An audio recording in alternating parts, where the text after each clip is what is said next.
In just 40 years, China has changed the world. That is to say that in just 4 decades, China has positioned itself for dominion. It has moved from a developing nation to a global superpower. This transformation is one of the most significant events of our time. It affects everything from the phone in your pocket to the balance of power between nations. 40 years ago, China's economy was smaller than Italy's. Today, it is the second largest economy in the world. This rapid growth has lifted hundreds of millions of people out of poverty. It has also created a new center of gravity in global politics and economics. The world is now watching to see what China will do with its newfound strength and influence. The story of China's rise is a story told in numbers. In 1980, China's gross domestic product was about $191 billion. By 2023, it had surged to over $18 trillion. This is an almost 100-fold increase. No other country in history has grown so much, so fast. This economic explosion has reshaped global trade and manufacturing. It has also allowed China to invest heavily in its military and technology sectors. Understanding this journey is critical for anyone who wants to understand the 21st century. The sheer scale of this change requires us to look at the facts and figures closely. Many people in the West have watched this rise with a mix of awe and concern. Is China's growth a threat or an opportunity? Has the West, particularly the United States, already lost its position as the world's undisputed leader? We will explore these questions by looking at the evidence. We will examine the data behind China's economic power, military power, technological power.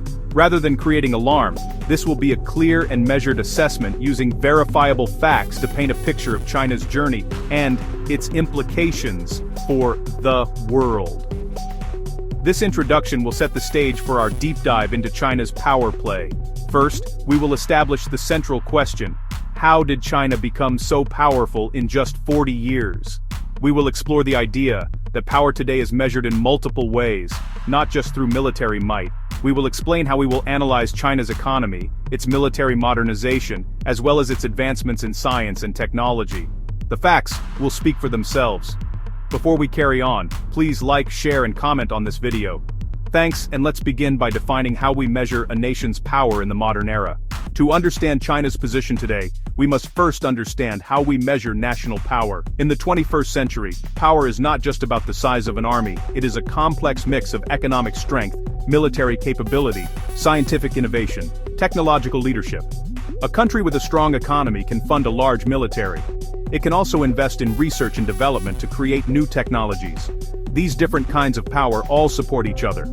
A nation that leads in all these areas can shape global events and secure its own interests on the world stage. This is why we must look at each metric carefully. Economic power is the foundation.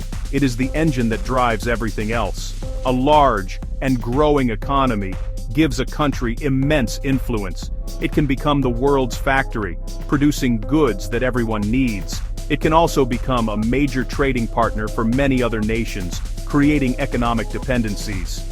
We will look at China's gross domestic product, China's share of global manufacturing, and the Belt and Road Initiative. These figures show how China has built an economic base that rivals the United States. This financial strength is the starting point for its global ambitions. Military power remains a crucial measure of national strength. It is the ultimate guarantee of sovereignty and protection abroad. A modern military includes soldiers, tanks, advanced ships, stealth aircraft, long-range missiles, capabilities in space, capabilities in cyberspace. We will present the numbers on the People's Liberation Army. We'll count its ships, planes, missiles. This data will show a formidable force capable of challenging established powers in its region and beyond. Finally, we will examine science and technology. In today's world, the country that leads in technology may lead in everything else. Innovations in artificial intelligence, quantum computing, biotechnology can transform economies and warfare.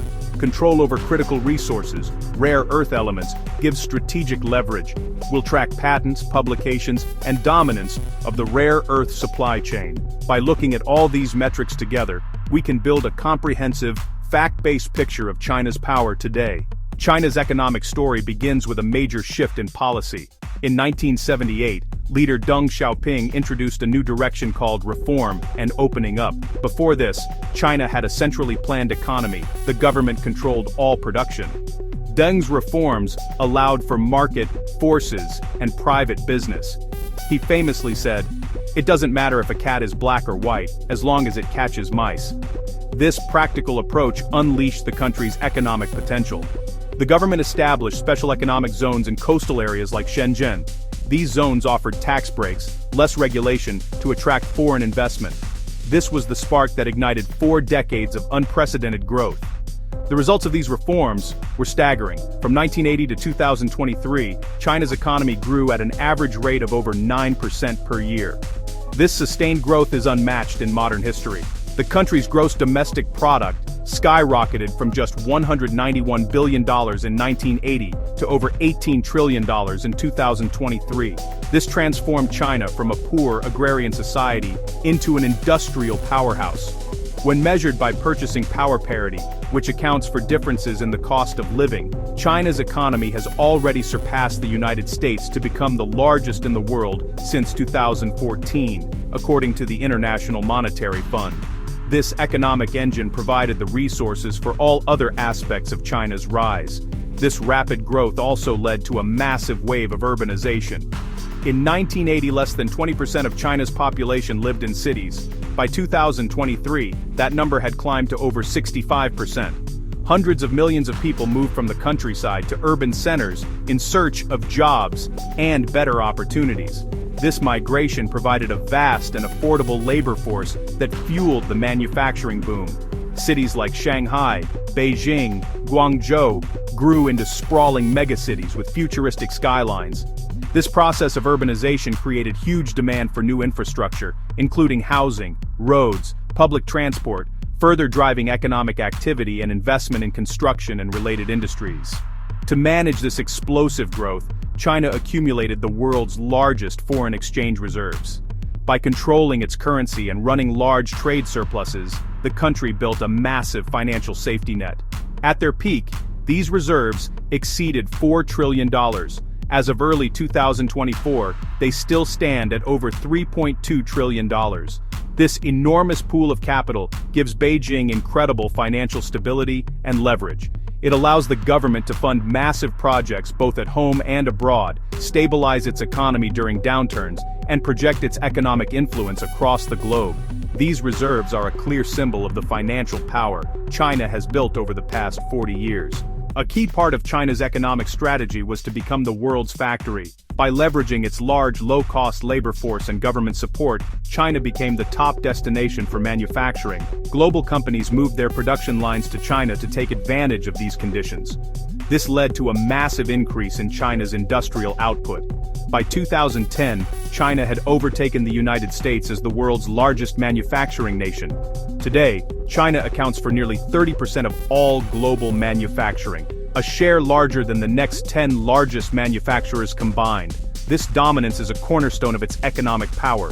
China produces an incredible range of goods: clothing, toys, smartphones, drones, steel, aluminum, cement, solar panels, wind turbines. For example, China produces over 80% of the world's solar panels. This manufacturing prowess makes global supply chains highly dependent on China, giving it significant economic and strategic leverage over other nations. This manufacturing dominance is not just about low-tech goods anymore. China has been actively moving up the value chain through industrial policies like Made in China 2025, robotics, electric vehicles, aerospace. The government provides subsidies, research funding, and other support to help domestic companies compete with global leaders: Huawei in telecommunications, BYD in electric vehicles. This shift from low-cost assembly to high-tech innovation is a critical part of China's long-term economic strategy.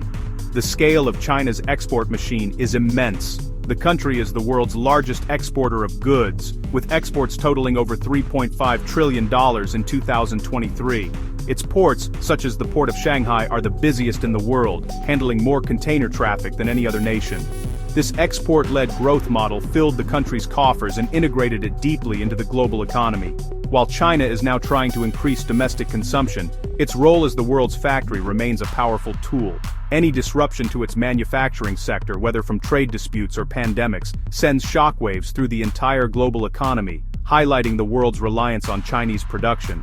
In 2013, President Xi Jinping announced the Belt and Road Initiative, or BRI. The project aims to create a modern-day Silk Road, connecting China with Asia, connecting China with Europe, connecting China with Africa, and connecting China with other regions beyond.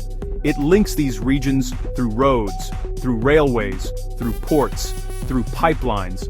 The belt refers to the overland economic corridors. The road refers to the maritime shipping lanes. The BRI is China's signature foreign policy and economic project. It seeks to create new markets for Chinese goods, secure access to natural resources, and increase China's geopolitical influence. The scale is enormous. Over 150 countries have signed on. China has pledged hundreds of billions in investment. Some estimates put total investment over $1 trillion. Builds include a high-speed railway in Indonesia, a new port in Pakistan, power plants across Africa. For many developing countries, the BRI provides infrastructure funding. Western institutions have been slow to offer. This has made China a key development partner for much of the global south. But the BRI has also faced criticism. Concerns about debt-trap diplomacy. The Hambantota port in Sri Lanka is often cited. Sri Lanka granted a 99-year lease of the port to a Chinese state-owned company. Critics cite lack of transparency, environmental concerns, use of Chinese labor, and companies limiting local benefits. Despite these challenges, the BRI expanded China's economic and strategic footprint. It physically connects China to new markets and resources, making routes more China-centric. It has strengthened political ties. Participating nations often vote with China in forums like the United Nations. By becoming the world's largest builder and financier for developing nations, China is reshaping the global economic landscape. The Belt and Road Initiative demonstrates China using its economic power to build a new world order with itself at the center. For decades, China's economy was powered by exports and investment. It made things for the rest of the world to buy. But the government knew this model could not last forever. It needed a new engine for growth. The solution was to develop its own domestic market. With a population of over 1.4 billion people, China can become the largest consumer market in the world. As incomes have risen, a massive middle class has emerged. Cars, smartphones, travel, entertainment. This shift toward consumption is a core part of China's long-term plan for stable growth. The numbers show this transition is well underway. In 2023, consumption accounted for over half of China's GDP growth. Retail sales in China now rival those in the United States. This market is a huge draw for global companies. Apple, Tesla, Starbucks. China is already the world's largest market for automobiles. China is the world's largest market for e-commerce. On Singles' Day, Alibaba and JD.com generate more sales in 24 hours than Black Friday, Cyber Monday combined. This growing domestic market gives China strategic advantages. First, it reduces vulnerability to global downturns or trade disputes. Strong domestic consumption can cushion export demand shocks. Second, it gives China leverage over multinational corporations. Companies seeking access to 1.4 billion consumers often comply with Beijing's rules. That can include technology transfer requirements or mandates to store data locally in China. This market power helps advance China's national and technological goals. The rise of the consumer completes a major cycle in China's economic story. China began as a source of cheap labor for the West. Then it became the world's factory, dominating manufacturing. Now it is becoming the world's biggest customer, driven by its own population. This self-sustaining model makes China more resilient and independent economically. The rise of the Chinese consumer is a fundamental shift in the global balance of power. A new center of demand will shape the world economy for decades to come. China's economic growth has directly funded a massive military expansion. The People's Liberation Army, the PLA, is the largest active-duty military force in the world, with approximately 2 million personnel. This enormous number of soldiers gives China a significant advantage in terms of sheer manpower. For decades, the PLA was a large but technologically backward force. However, that has changed dramatically. China has poured money into transforming its army into a modern, high-tech fighting force. The goal is no longer just to defend China's borders, but to project power across the region and beyond. This modernization touches every branch of the PLA. Ground troops, strategic missile forces. The budget for this transformation has grown almost as fast as China's economy. While official figures can be opaque, most international experts estimate China's defense spending is second only to the United States. The Stockholm International Peace Research Institute, SIPRI, reported that China's military expenditure in 2023 was an estimated $296 billion. This represents a continuous increase for 29 consecutive years.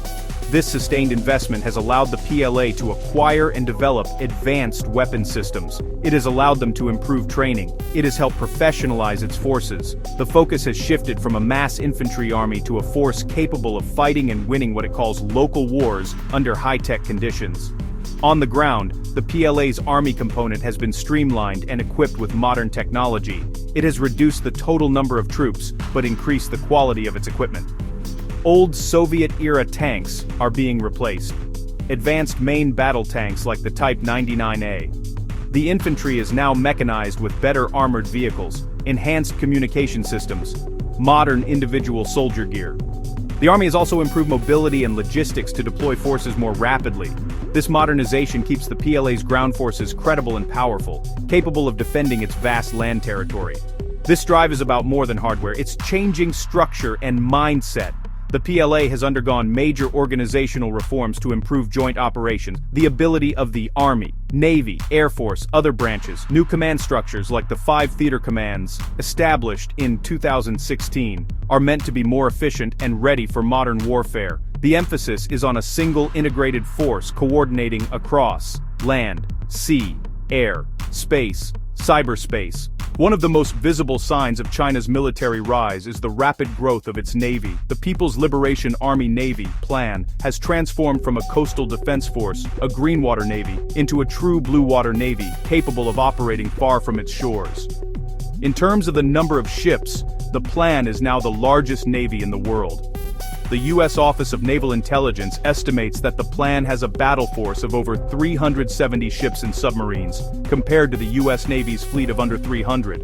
This fleet is not just large, it is also increasingly modern, with new advanced warships being launched at a breathtaking pace. The expansion includes some of the most powerful types of naval vessels. China has been rapidly building aircraft carriers. Its first, the Liaoning, was a refitted Soviet vessel.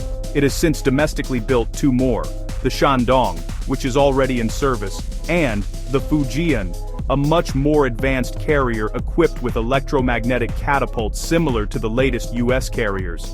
Alongside carriers, China is building large numbers of advanced destroyers, such as the Type 055, which some analysts consider the most powerful surface combatant in the world. These ships are equipped with sophisticated radar and a large number of missile cells, making them a threat to any adversary.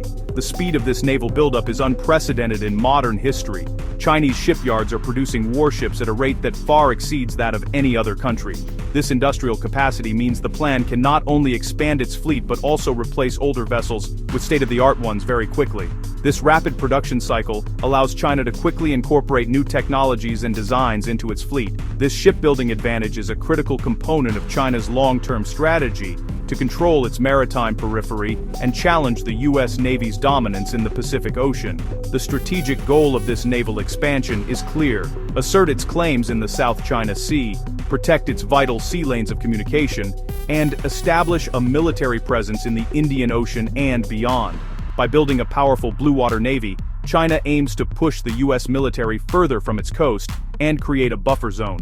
This strategy, known as anti-access area denial, a 2/AD, is designed to make it too difficult or costly for an adversary to operate near China's shores. The growing navy is the primary tool for enforcing this strategy and securing China's maritime ambitions. Air Force, rockets, and space. China's air power has undergone a massive upgrade. The People's Liberation Army Air Force, PLAAF, is now the 3rd largest air force in the world. It is also the largest in the Asia-Pacific region. It operates a mix of imported Russian jets and, increasingly, capable, domestically produced aircraft. For years, the PLAAF relied on copies of older Soviet designs. Today, it is deploying its own 5th-generation stealth fighter, the Chengdu J-20, designed to compete with the American F-22 and the F-35. The PLAAF has developed modern long-range bombers like the H-6K. The H-6K can carry cruise missiles. and Beijing is reportedly working on a new stealth bomber, the H-20. Beyond conventional aircraft, China has invested heavily in its missile forces. The PLA Rocket Force, PLARF, controls a vast and sophisticated arsenal. That includes land-based ballistic missiles and cruise missiles. The PLARF is central to China's A2AD strategy. It possesses large numbers of short-range missiles and medium-range missiles. Those missiles can accurately target military bases and ships throughout the Western Pacific. Of particular concern is the DF-21D, the so-called carrier killer. The DF-21D is an anti-ship ballistic missile designed to hit large aircraft carriers from over 1,500 kilometers away. That capability poses a significant threat to U.S. naval operations in the region. China's nuclear arsenal is also growing and modernizing. Historically, China kept a relatively small nuclear force and a policy of minimum deterrence. But recent U.S. DoD assessments indicate a significant expansion is underway. The number of Chinese nuclear warheads is projected to grow rapidly. The Pentagon estimated over 500 operational warheads as of May 2023, and projects over 1,000 by 2030. China is building a large number of new missile silos and developing more survivable delivery systems, such as submarine-launched ballistic missiles. Those steps are meant to ensure retaliation after a nuclear attack. Future conflicts will be fought not just on land, but at sea, and in the air, and in space. The PLA has developed significant space and counterspace capabilities. It maintains a robust satellite network for intelligence, for surveillance, for navigation, and for communications. At the same time, it has developed and tested anti-satellite, ASAT, weapons, including direct-ascent missiles that can destroy satellites in orbit. The ability to threaten an adversary's space assets is critical. Modern militaries depend on satellites for almost every aspect of operations. China's growing power in space is a key element of its comprehensive military modernization. In the 21st century, conflict is increasingly moving into the digital realm. China has recognized this and built formidable capabilities in cyberspace. It considers cyber warfare a critical domain for achieving its strategic objectives, both in peacetime and during a conflict. The PLA has a dedicated cyber warfare unit, known as the Strategic Support Force, SSF. The SSF is responsible for operations in the cyber and space domains. Chinese state-sponsored hacking groups have been accused of conducting widespread cyber espionage campaigns. They steal military secrets, they steal intellectual property, they steal sensitive government data. These activities provide China with a significant intelligence advantage. This focus on cyber warfare is part of a broader doctrine of informatized warfare. The concept emphasizes the importance of gaining information dominance in a conflict. The goal is to disrupt an adversary's command, control, communications, computers, intelligence, surveillance, reconnaissance, all of that, C4ISR networks. By blinding and deafening the enemy, the PLA hopes to paralyze their decision-making process and create opportunities for its own forces to strike.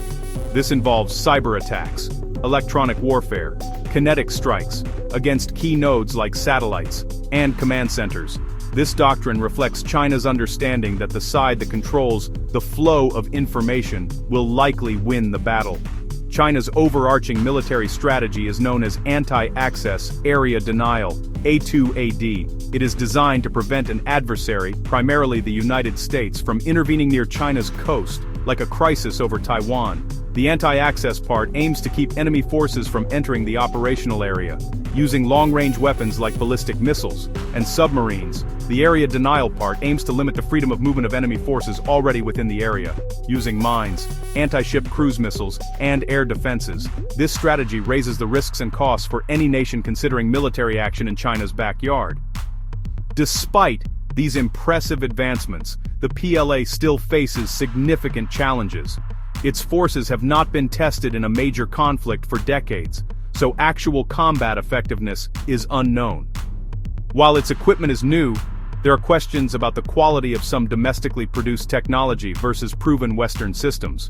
The PLA still struggles with joint operations, logistics for distant operations, and the training and retention of highly skilled personnel. Overcoming these hurdles will be crucial for China to turn massive military investments into real combat power, and to achieve its long-term strategic ambitions on the global stage.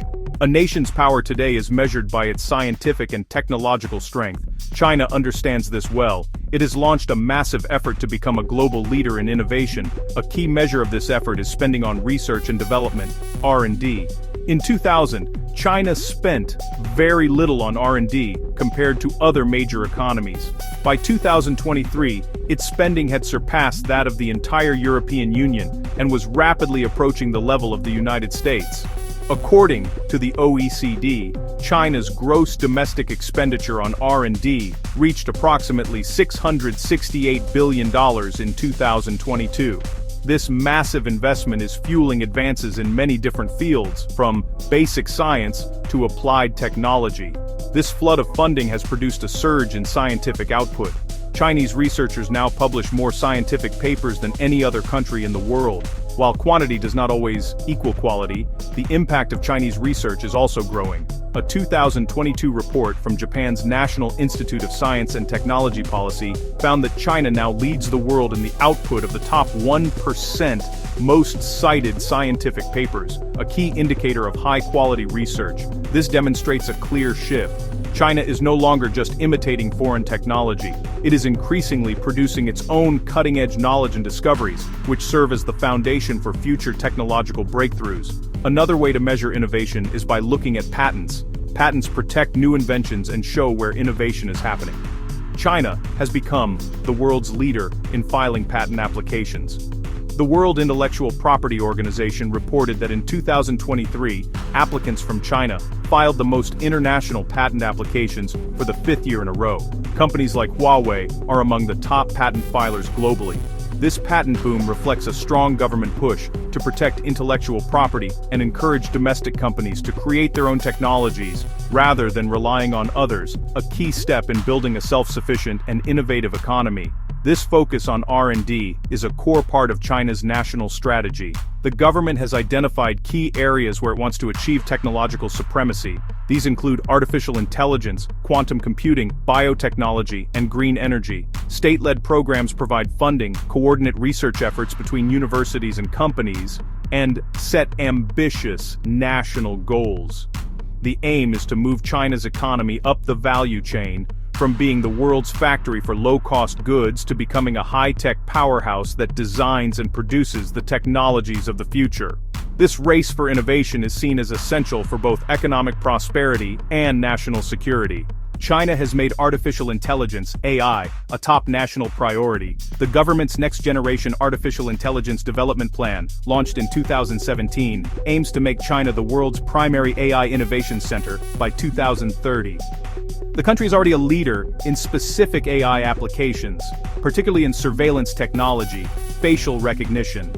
Chinese companies like SenseTime and Megvii. The vast amount of data generated by China's 1.4 billion people provides a unique advantage for training AI algorithms. Data-rich environment combined with strong government support and a vibrant startup scene has created a powerful AI ecosystem that is now competing directly with Silicon Valley. In the realm of space, China's ambitions are equally grand. The country was a latecomer to the space race, but its progress has been remarkably fast. The China National Space Administration now runs one of the world's most active and capable space programs. China has its own space station, the Tiangong, which is now permanently staffed by Chinese astronauts. It has successfully landed rovers on the Moon and Mars, a feat previously achieved only by the United States. The country also operates its own global satellite navigation system, Beidou, as an alternative to the American GPS, giving its military and civilian sectors independent positioning capabilities. China is also making significant strides in quantum technology, a field with the potential to revolutionize computing, communications, and sensing. Chinese scientists have achieved major milestones in quantum communication. In 2016, they launched the world's first quantum satellite, Mies, which successfully demonstrated hack-proof communication over long distances. The country is also investing heavily in the development of quantum computers, which could one day solve problems that are impossible for today's supercomputers. While the United States still leads in many areas of quantum computing, China's focused investment and rapid progress have made it a formidable competitor in this critical future technology. These high-tech ambitions are transforming China's economy and military. Advances in AI are being integrated into everything from autonomous vehicles to military drone swarms. The space program provides critical intelligence support, navigation support, and communication support for the PLA. Quantum technology promises secure communications for military and government networks. While China has not yet surpassed the West across the board, its focused, state-driven approach has allowed it to close the gap quickly in strategic areas. This progress in science and technology is a fundamental pillar of its quest for global leadership in the 21st century.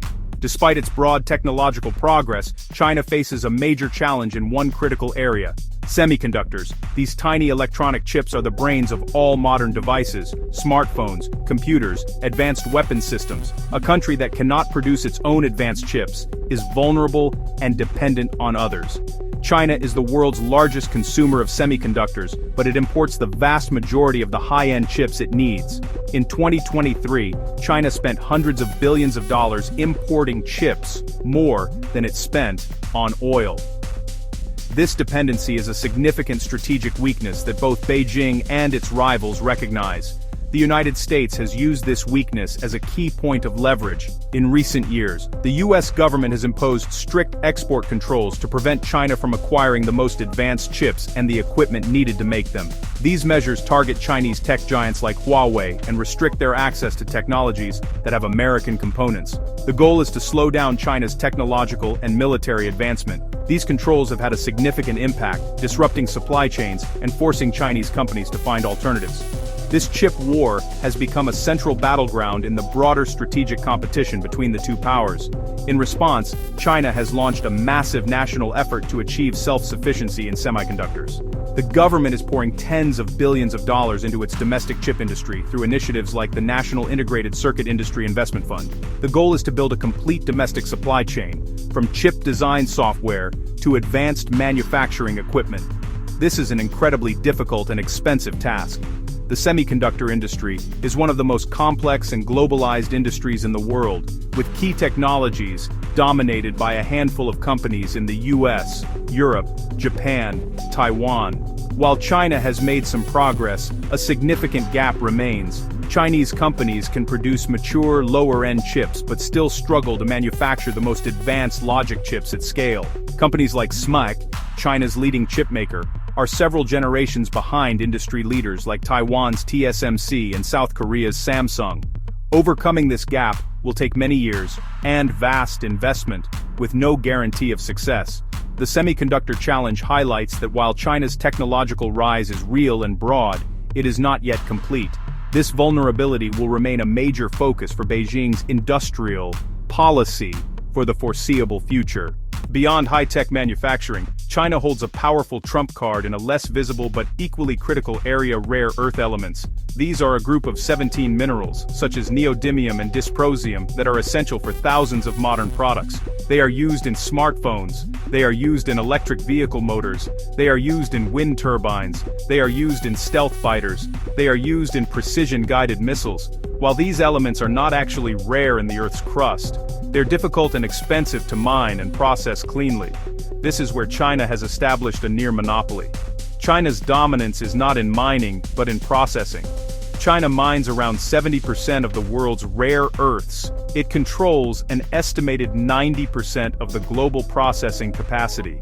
This means that even rare earths mined in other countries, including the United States, are often sent to China for the complex chemical processes required to separate them into usable materials. This processing bottleneck gives Beijing immense strategic leverage. By threatening to restrict the export of processed rare earths, China can disrupt entire global supply chains for critical civilian and military industries. This is a powerful tool in any trade or geopolitical dispute. China did not gain this dominance by accident. It was the result of a long-term strategic plan. Starting in the 1980s, China invested heavily in the rare earth industry, using state subsidies and lax environmental regulations to undercut competitors and drive them out of business. Deng Xiaoping famously stated in 1992, "The Middle East has oil, China has rare earths." This quote highlighted the strategic importance Beijing placed on these minerals. The result was that most Western countries, including the US, shut down their own rare earth processing facilities because they could not compete with China's low prices. This dependency has created significant alarm in Western capitals. The United States and its allies are now scrambling to rebuild their own domestic rare earth supply chains, a process that is expensive and will take many years. They are investing in new mines and processing plants in Australia, Canada, the US and other countries. However, for now, the world remains heavily reliant on China. This control over the building blocks of modern technology gives China a unique and powerful form of leverage that is difficult to counter, providing a quiet but firm underpinning to its global power play. Thanks for making it this far. When summarizing China's strengths and weaknesses, the data paints a clear picture of a nation transformed. Over the past 40 years, China moved from the periphery to the center of the global stage. Its economic power is undeniable. GDP over $18 trillion, the world's second-largest economy, the largest manufacturer and exporter. Projects like the Belt and Road Initiative extend influence across continents, making China a crucial partner for dozens of nations. This economic foundation funds ambitions across other domains. Militarily, China has built a force formidable in size and sophistication. The People's Liberation Army is the world's largest standing army. The Navy now has more ships than any other. Modern jets, advanced warships, a vast arsenal of missiles aimed at the Asia-Pacific. The PLA's capabilities in space, cyberspace. These allow China to challenge US technological superiority. Questions about combat experience remain, but the scale and rapid modernization have altered the regional security landscape. In science and tech, China is now a leading innovator. Massive R&D investment pushed it to the forefront in artificial intelligence, quantum communications, renewable energy. Dominance in processing rare earth elements gives unique leverage over high-tech supply chains. This technological ascent is central to its self-reliance strategy. However, limits remain. A significant weakness in producing high-end semiconductors is a critical vulnerability, a dependency rivals have been quick to exploit. So, has the West already lost? The answer is not a simple yes or no. China is a peer competitor to the United States. It has broken the post-Cold War unipolar order and established itself as a second superpower. It has the economic and military might to challenge the status quo. Yet, it faces internal and external challenges: semiconductor dependency, demographic pressures, growing international pushback. The era of undisputed American primacy is over, replaced by a more complex and contested global environment. The rise of China presents the world with a complex set of implications. The global system is now increasingly defined by the dynamic of US-China competition. This rivalry is playing out across trade, technology, security, diplomacy. Nations around the world are finding themselves caught between these two giants, often forced to make difficult choices about their alliances and economic partnerships. This competition creates risks of miscalculation and conflict, especially over flashpoints like Taiwan and the South China Sea. Managing this relationship will be the defining geopolitical challenge of the 21st century, requiring careful and steady diplomacy from all sides to prevent competition from escalating into confrontation. However, the future is not destined to be one of conflict alone. The world's most pressing problems cannot be solved by any single nation. Climate change, pandemics, global economic stability. Meaningful progress requires cooperation between the United States and China. As the world's two largest economies and emitters of greenhouse gases, their collaboration is essential for a sustainable future. Finding a way to compartmentalize the relationship, to compete fiercely in some areas while cooperating in others, is a difficult but necessary task for policymakers. The challenge lies in building channels of communication and trust to ensure that shared interests can be pursued even as strategic rivalries persist. In this new era, other nations and regional blocs will play an increasingly important role. The European Union, India, Japan, and Russia, among others. Many are pursuing a path of multi-alignment, seeking to maintain good relations with both sides while maximizing their own strategic autonomy. The choices these middle powers make will be crucial in shaping the future global order, and a world where multiple centers of power exist could be more stable than a simple bipolar standoff, creating a more balanced and distributed international system. Ultimately, China's 40-year power play has created a world that is more contested, but also more dynamic. The evidence shows a nation that has achieved incredible success, but still faces significant hurdles. For policymakers and citizens alike, the path forward requires a clear-eyed understanding of the facts, free from both alarmism and complacency. It demands a response that is both competitive and collaborative, protecting national interests while acknowledging the need for global cooperation.